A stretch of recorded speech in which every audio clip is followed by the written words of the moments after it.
Assalamualaikum warahmatullahi wabarakatuh. Video ini merupakan penjelasan bagi intisari ayat Surah Ali Imran ayat 8 yang merupakan ayat hafazan daripada tajuk Allah SWT Pengurnia Hidayah, tingkatan 2. Okay, Assalamualaikum warahmatullahi wabarakatuh. Okay, jom kita tengok apa maksud ayat hafazan yang hari ni lah. Kita dah belajar tadi kan. Okay, potongan yang pertama, Rabbana la tuzigh qulubana. Okay, maksud dia ialah, wahai Tuhan kami, janganlah engkau memesongkan hati kami. Ba'da idh hadaitana, sesudah engkau berikan petunjuk ataupun hidayah kepada kami. Okay. Kemudian, wahab lana min ladunka rahmah, dan kurniakanlah kepada kami limpah rahmat daripada sisimu. Innaka antal wahhab, sesungguhnya engkau jualah Tuhan yang maha pemberi kurnia.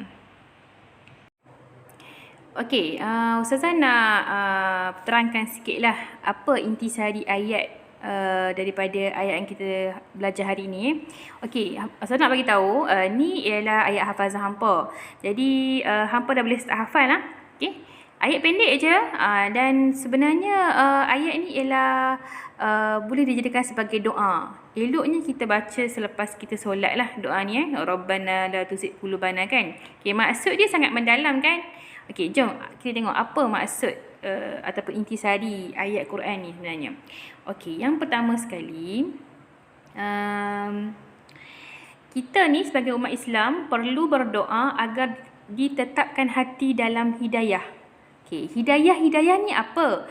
Hidayah ni ialah petunjuk. Okey, jadi doa ni kan doa kata, wahai Tuhan kami, janganlah engkau memesongkan hati kami sesudah engkau berikan petunjuk ataupun hidayah kepada kami. Kita doa ayat Quran ni, kita minta dengan Allah supaya Allah SWT dah bagi hidayah pada kita, jangan lagi pesongkan hati kita. Jangan palingkan kita daripada petunjuk. Okey. Petunjuk ni macam ni lah. Macam hampa nak pergi jalan jauh-jauh kan. Daripada Penang nak pergi nak pergi Kelantan contohnya. Nak masuk Kelantan tu, mesti tengok signboard kan. Berapa km lagi. Sekarang ni berada kat mana dan sebagainya kan. Betul tak? Jadi, itu ialah hidayah. Papan tanda tu ialah hidayah. Nak menuju ke destinasi yang kita hendak. Jadi, bila kita dah dapat hidayah tu, dapat petunjuk tu, kita minta, ya Allah, janganlah pesongkan hati kami. Janganlah pesongkan saat tunjuk saat dapat halangan lain kau tiba-tiba tersesat tak sampai kepada destinasi. Jadi kita kena minta dengan Allah lah. Ini doa untuk minta daripada Allah supaya tidak lagi kita ni dipesongkan setelah Allah bagi hidayah kepada kita. Okay, yang kedua,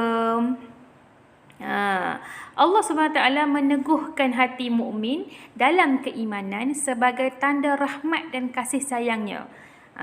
Bila Allah sayangkan seseorang tu, bila Allah sayangkan hamba dia, Allah akan menetapkan keimanan tu dalam hati dia.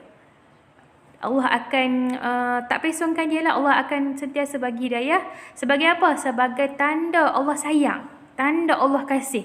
Okey? Jadi bila terdapat hidayah ni, kita bersyukurlah sebab menunjukkan bahawasanya Allah ni sayang kita. Sebab ramai lagi orang kat luar sana tak dapat hidayah, tak dapat belajar macam kita hari ni. Tak dapat tengok video, tak boleh tengok, tak ada data dan sebagainya. Jadi ramai orang yang tak dapat macam tu, tak dapat peluang, tak diberi didikan dan sebagainya. Tapi kita, alhamdulillah, Allah bagi kita peluang untuk mengenal dia, peluang untuk mengukuhkan keimanan. Sebab apa? Allah sayang kepada kita. Okey, yang ketiga, Allah Subhanahu Wa Taala, Allah Subhanahu Wa Taala suka memberikan hidayah dan rahmat kepada hamba-Nya agar mereka terus kekal berada dalam keimanan. Kita kena ingat sebenar-benarnya Allah dah banyak bagi hidayah kepada kita. Allah dah banyak bagi petunjuk kepada kita. Bagi petunjuk kepada kita, ni kena buat baik ni, kena buat ni. Allah dah bagi dah. Melalui apa? Kadang-kadang melalui kawan nasihat sekian-sekian. Kadang-kadang melalui cikgu. Cikgu ngajar sekian-sekian, cikgu bagi nasihat dan sebagainya. Ataupun awak dengar kalau ustazah ke dan sebagainya. Ataupun apa-apa saja signal-signal dekat luar ni yang sedang memberitahu supaya kita ikut seperti mana yang Allah suruh. Itu sebenarnya hidayah lah. Tapi ramai orang yang kadang-kadang buat tak peduli. Itulah.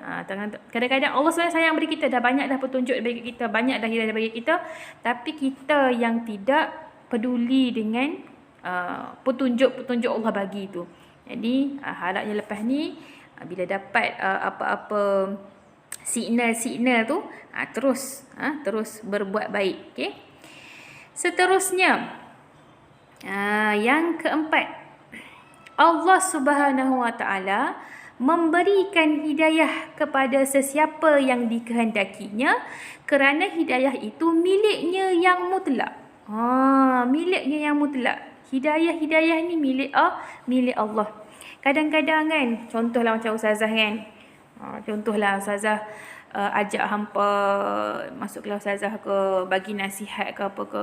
Tapi kalau contohnya ada pelajar-pelajar yang tak mau, kemungkinan besar Allah belum lagi bagi dia hidayah. Jadi maknanya kat sini kita kena faham, hidayah tu bukan milik kita lah. Bukan milik ustazah, bukan milik Nabi Muhammad sekalipun. Sebab Nabi Muhammad ni ingat tak siapa pakcik Nabi? Pakcik Nabi yang bela Nabi selepas datuk dia meninggal. Pakcik Nabi yang pelihara Nabi sampai Nabi jadi Rasul. Dia bersama-sama dengan Nabi. Iaitu Abu Talib. Abu Talib walaupun dia tu pembela Nabi, selalu tolong Nabi di saat semua orang lain tak suka Nabi, benci Nabi, pulau Nabi dan sebagainya, Abu Talib ni tetap bersama Nabi. Tetapi dia tidak Islam. Dia tidak mengucap 2 kalimah syahadah. Nabi sangat sedih sebenarnya. Bila dia meninggal tu, Nabi sedih satu sebab orang yang dia sayang lah meninggal kan. Tapi yang kedua, Nabi paling sedih juga ialah Nabi sedih sebab Abu Talib tak sempat mengucapkan 2 kalimah syahadah. Jadi bila tak dapat hidayah ni, tu nak kata walaupun Nabi sekalipun tak boleh nak bagi hidayah kepada orang yang dia sayang. Hanya Allah saja yang boleh bagi hidayah kepada hambanya. Okey, yang kelima. Tiada jaminan seseorang itu akan kekal berada dalam hidayah Allah kerana mereka boleh terkeluar daripada landasan keimanan. Jadi sebab itulah kita ni kena minta dengan Allah, kena baca ayat Quran yang kita dah belajar hari ni, yang kita dah nak hafal ni, kita baca selalu. Sebab apa? Ya Allah, janganlah kau pesongkanlah hati. Sebab tak ada jaminan. Kita tak jaminan. Ustazah tak ada jaminan. Hampa semua tak ada jaminan. Siapa-siapa pun tidak ada jaminan yang dia tu akan kekal berada dalam hidayah. Jadi kita kena minta, ya Allah, janganlah bagi aku tu hidayah. Bagilah aku ni mati dalam Islam. Bagilah aku ni mati dalam keimanan. Ya Allah, minta aku jauh terkeluar daripada landasan keimanan kepada Engkau, ya Allah. Kena minta dan kena doa. Sebab tu kena minta. Okey. Akhir sekali saya nak bagi tahulah ayat ni, surah Ali Imran ayat 8 ni ialah doa yang maksur. Maknanya doa ni bersumber daripada Al-Quran dan hadis yang jadi amanah Rasulullah. Ini penting, ini sunnah Nabi, doa ni sunnah Nabi. Jadi umat Islam digalakkan untuk berdoa dengan doa ini. Boleh juga dibaca dalam solat. Contohnya baca Al-Fatihah kan, semayang maghrib, baca Al-Fatihah. Lepas baca Al-Fatihah, baca doa ni. Awak hafal kan? Awak hafal doa ni, boleh baca. Lepas baca Al-Fatihah, Rabbana la tuzigh qulubana ba'da iz hadaitana wa hab lana min ladunka rahmah innaka antal wahhab.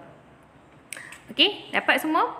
Okey, kalau tak faham boleh ulang, boleh replay video ni sampai hampa faham. Okey? Harapnya semua dapat maklumat. Okey? Wallahu a'lam bishawab. Assalamualaikum warahmatullahi wabarakatuh.